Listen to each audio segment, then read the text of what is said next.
Hi everybody, I'm B. This will be my first YouTube video. I thought I would get started by doing a natural hair tag. What I thought I would do is look up some natural hair tags, pull out the questions that I thought I could answer most honestly and easily, and I will answer them. I'll start with the first question on the list, which is, when and why did you decide to go natural? I have technically been natural, no perms, for about 5 years now. I didn't do it the correct way, so I ended up having to start over a few times. I used to wear a lot of weaves. I liked straight weaves, long weaves that you could curl, and I'll put some pictures somewhere in this video so that you can see what I mean. I was like the queen of weave. People used to call me day in and day out to do their weaves, and I was the best I could get. I could get hair straighter than anybody you know. I could get it bone straight. But in retrospect, I know now that the methods I was using to maintain my hair in those straight hairstyles, using all of that heat over and over and over again, it wasn't healthy. And I wanted to stop that. I want hair that's my own, to grow past my shoulders, something that I can do with my own hair, similar to what I'm able to do with the weaves. I got tired of the itchiness, and it just feels so thick. It's almost like wearing a helmet, like a hat. I don't know. I just got sick of it. I want to feel my own hair, scratch my own scalp. It's pretty much why I don't want to wear weave. So to hell with that. I'm done with it. I want my real hair to grow. Whatever sacrifices I have to make along the way is just what I'll have to do. Question number 2 is, prior to being natural, what was your most damaging hairstyle or regimen? As I said earlier, my most damaging hairstyle was definitely a sewn-in weave. And the hair was usually straight and would press my hair at the top around the edges and in the nape area to blend in all the time. And that part of my hair, even though I didn't have perm anywhere else and it would be my natural hair texture, the top would be like bone straight. It was terribly heat damaged.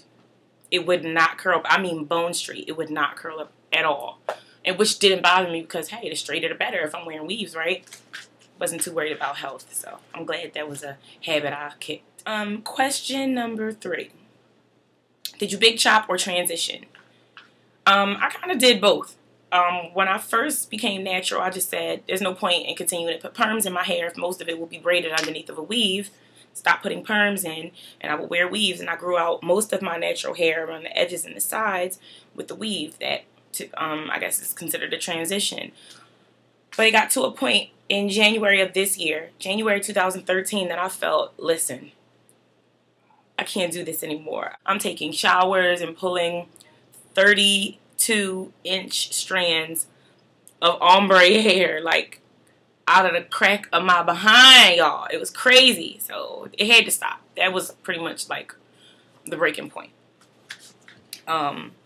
After I got to that breaking point was when I decided I'm just going to cut all of the heat damage off. It doesn't matter how short my hair is.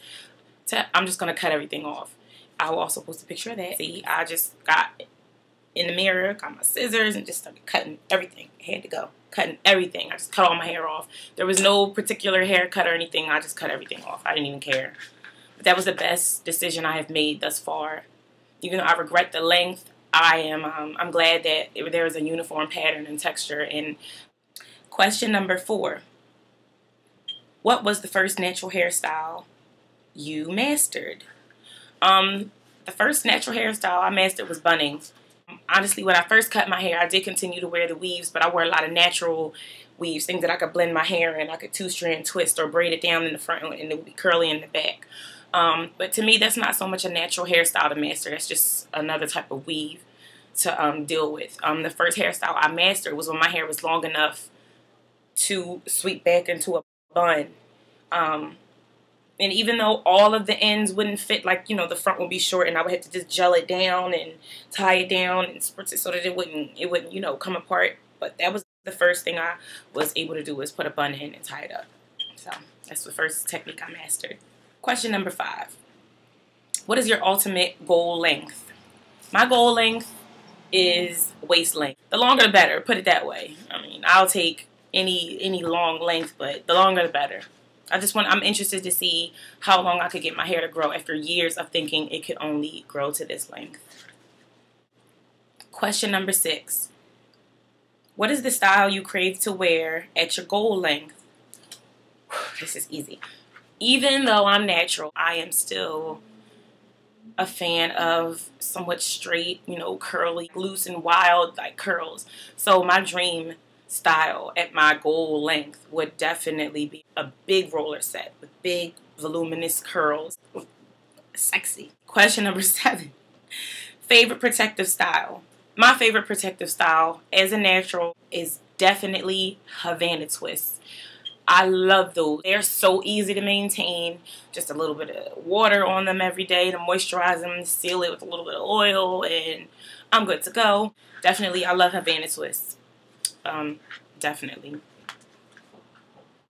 Question number 8, which is more like a list. What are your favorite products for the following? The first one is co-washing.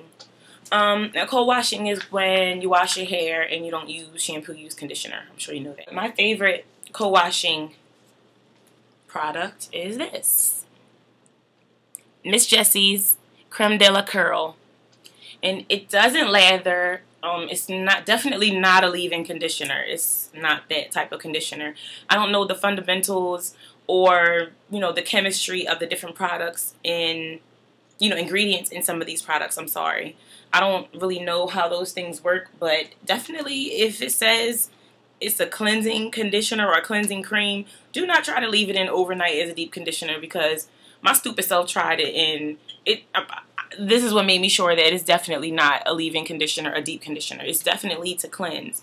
I use this when I'm bunning. Sometimes when I use a lot of gel when I put my buns in to hold my hair down.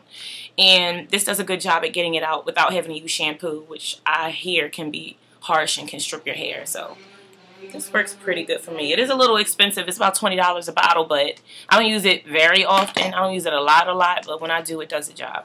And it's easier to detangle while my hair is wet. My favorite product for shampooing, which I try to restrict myself to about once a month, but when I do use it, this is what I do. I use ApHogee Deep Moisture Shampoo, but I dilute it. 50% shampoo, 50% water. Favorite product for deep conditioning is, I like the Cantu Shea Butter line. So this rinse out conditioner, you don't leave it in, but I do put it in and sit under the heat cap for a deep conditioner. I like it. It smells wonderful. It's very thick, and it assists when I'm trying to detangle, because it makes my hair feel more slippery. Like the knots more so slide over each other than catch onto each other. I don't experience as much tangling. The next product that is my favorite for leave-in, it's also from the Cantu Shea Butter line. I love the way this stuff smells. It smells so good. It's awesome. I wish you could smell it. You want to smell it? Doesn't that smell good? That's what I thought. Okay. Leave-in conditioning repair cream, if you can see that. So at my hair store, as you can see, it's about $6.99.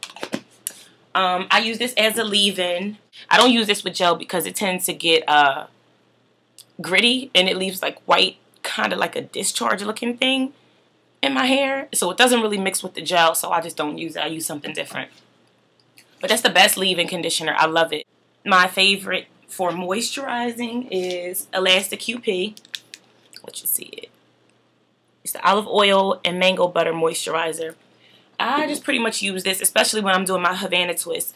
Once I have that water in and I've moisturized it, detangled it, I use that I coat it with that first, and I usually seal it with the oil. But this is awesome. This also smells good. It smells really good.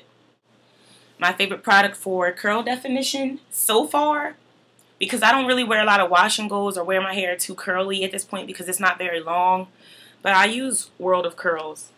It's really inexpensive. The main ingredient in it is water and glycerin is a humectant. You know what I mean. My favorite product for hold is this. I said I love gel, and I got a big tub of it. This thing is bigger than my head, so you know, I'm no playing. I love this stuff. It is the Super Protein Eco Styler Gel with the 10 hold. It does wonders. And this also defines my curls, but this will give me definition with like a crunch. Kind of gets hard when it dries up. But that's definitely what I use for hold. And if I need that extra strength, extra oomph, maybe my hair isn't all the way dry or it's kind of wet and I need to spray it with something to tie it down, I use a little bit of spritz. I know alcohol is the highest, concentrated ingredient in spritz, but it holds like a mother. And I only leave it in for maybe a day or two before I moisturize, like wash it out and redo it. Some of my favorite tools. This is my favorite by far. This Denman brush makes detangling a breeze. It doesn't take any time. The last time I detangled my hair, it took me 15 minutes. 15 minutes, y'all. 15 minutes. So that's my favorite detangling tool. This is my shower comb. I use it before I get to the Denman just to get the majority of the clumps out before I use the Denman, which has closer bristles. So I do use that. And this right here, I should have had this stuff closer, huh? I use these clips because they don't snag on my hair and I don't have to worry about sliding them in and closing them. Just open, pin, and let it go. And they're not too tight. They don't pull my hair out and I love them. These you can get a pack of like 8 for like $1.50. And my water. Pretty much my water. I spray my water with hair as often as possible. Anywhere from every day to every 3 days. Usually no longer than that. Even if I have a protective style, I have to get my hair some moisture. I use this. You can adjust the nozzle on it to spray a stream. Suppose you have like a weave-in and you want to get that water through the part. I adjust it to a stream spray. And when I want to just saturate my hair in water, I make it a mist. This is awesome. Not the little spray things, like the little spray pumps like this, because you be... And you won't have like lock arm or lock finger or whatever it is because you have to keep doing this. It's just too much. So I got the big boy. You squeeze it, a lot of water comes out. It wets my hair way faster and then my arm doesn't cramp up. So get you a big water bottle. Next question, number 9, which is, do you prefer oils or butters? I like both. I use oil, like I said, to seal in the moisture. And if it's a long-term hairstyle like Havana twists, or braiding for a sew-in, something like that, I do use the shea butter because it is thicker and it lasts longer. And you can get raw shea butter from anywhere. I usually microwave mine and whip it up a little bit, put a little olive oil in it and whip it up a little bit more. It makes it a little bit easier. It's a little softer to get out. But I do love shea butter. And as far as oils, I have my own little blend of extra virgin olive oil, jojoba oil, and coconut oil. And I use this bottle to get into my scalp. This is my 100% virgin coconut oil. Coconut oil is it's a very thin consistency. So I put it in a spray bottle and I'm actually pleased to find that I can spray it. I don't know if you can see that, but it's sprayed like a nice little. So I like that. Wigs or weaves. I used to love weaves, but because of the damage at this point, I'm a wig person. I will slap a wig on and keep it moving. If I don't have time for that, because ain't nobody got time for that, then I will just wear a wig. Question number 11. Buns or braids for stretching? Buns. Buns, buns, buns, buns. No freaky stuff, but just I love buns. I think it gives a straighter stretch. The hair is more elongated and it's stretched further than a braid out. And also maybe because of the length of my hair. My hair is only about this long right now. So it's hard to get it into, I have to do so many braids to stretch it and then it's still short and just, so I guess for the purposes of stretching, I pretty much like buns better. And then with buns, when I get tired of wearing a bun, I can just throw my wig over top of it. Number 12 is money spent monthly on hair. And that's for me because my hair is not the length that I feel comfortable wearing it out. For the most part, I'll have Havana twists or some natural type of weave, or I'll have some type of bun or something that I could add to it, maybe some braid hair, and I'll do little funky braids and styles. I could, you know what I mean? But that stuff costs money. So within a month, I'm probably spending anywhere from I would say $50 maybe to $100, depending on what kind of hair I'm buying. I have spent more, but being natural, and within the since January, to about $50 to $100 a month. Last question, number 13. Information and inspiration. Where do you get it from?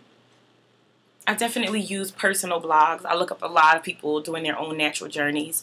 I find those websites. You can just type in natural hair on Google and a bunch of hits will come up and you can kind of just go from there.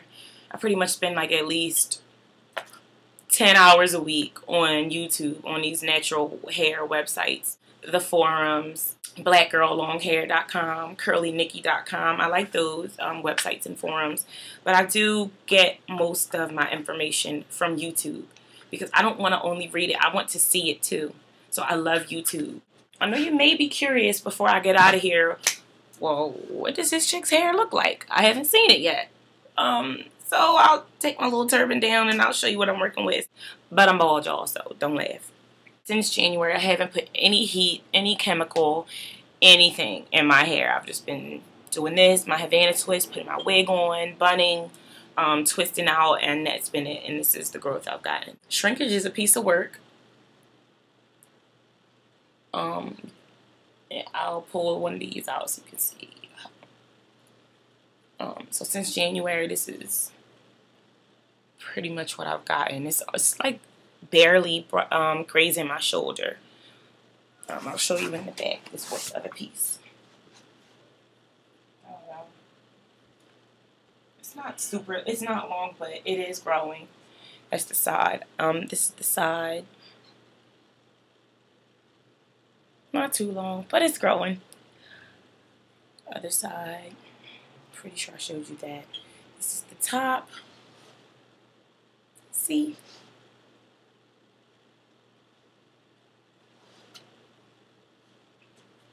And my hair texture, I don't know. I'm not sure how to do the hair typing yet. I don't even think I want to know how to do it, but this is my hair texture, if you can see.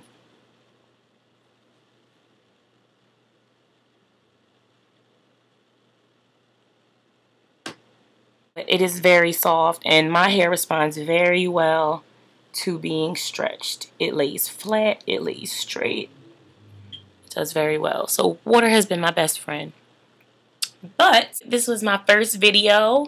Thanks for watching, and feel free to leave any comments or questions or advice. These ears are always open. Anything I can do to further myself or help you further yourself in your natural hair journey, I would much appreciate it, and I'd be willing to do it myself. I hope you guys do the natural hair tag too. So let me know. And thanks for watching again. Bye.